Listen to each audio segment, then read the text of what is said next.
చాణక్యుడు కేవలం తన పదునైన మాటలతో, అఖండ మేధస్సుతో ఒక సామాన్యమైన యువకుడిని తీసుకొచ్చి మగధ సామ్రాజ్యానికి రాజుగా చేసిన ప్రపంచ మేధావి.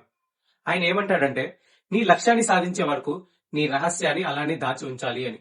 మనం చేసే అతిపెద్ద తప్పేంటంటే, మన ప్లాన్స్, సంతోషాలు, బాధలు అన్ని అతిగా మాట్లాడి లీక్ చేయడం.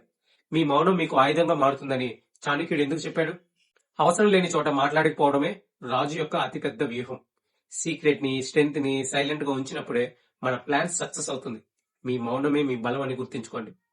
చాణక్య నీతి ప్రకారం ఒక రాజు తన రహస్యాల్ని, తన బలాల్ని ఎప్పుడు ఇతరుల ముందు బహిర్గతం చేయడు. ఎందుకంటే మీరు మాట్లాడితే మీ శత్రువులకు మీ బలహీనతలు, మీ ఫ్యూచర్ ప్లాన్స్ తెలిసిపోతాయి. మీరు మౌనంగా ఉంటే ప్రజలు మీ గురించి, మీ తదుపరి అడుగు గురించి అనుమానపడతారు. మీ మౌనం మీ చుట్టూ ఒక శక్తివంతమైన భయాన్ని సృష్టిస్తుంది. Think about it. మీరు విజయం సాధించే వరకు మీ గొప్ప లక్ష్యాల గురించి ఎవరికీ చెప్పకండి. మీ ఎఫర్ట్స్ ని శబ్దం చేయనివ్వండి. మీ సక్సెస్ ని శబ్దం చేయాలి. మరి ఈ పవర్ ఆఫ్ సైలెన్స్ సాధించడానికి 2 action points. Action number 1, practice listening. ఎవరైనా మాట్లాడుతున్నప్పుడు రిప్లై ఇవ్వడానికి బదులుగా పూర్తిగా అర్థం చేసుకోవడానికి ప్రయత్నం చేయండి. ఇది మీ జ్ఞానాన్ని పెంచుతుంది. Action number 2, follow 24 hour rule. మీకు కోపం వచ్చినప్పుడు లేదా ఒక ముఖ్యమైన నిర్ణయం తీసుకోవాల్సి వచ్చినప్పుడు వెంటనే మాట్లాడకుండా 24 అవర్స్ ఆగి ఆలోచించండి. మౌనంగా ఉండడం అంటే బలహీనత కాదు, అది ఒక వ్యూహం. That's a plan.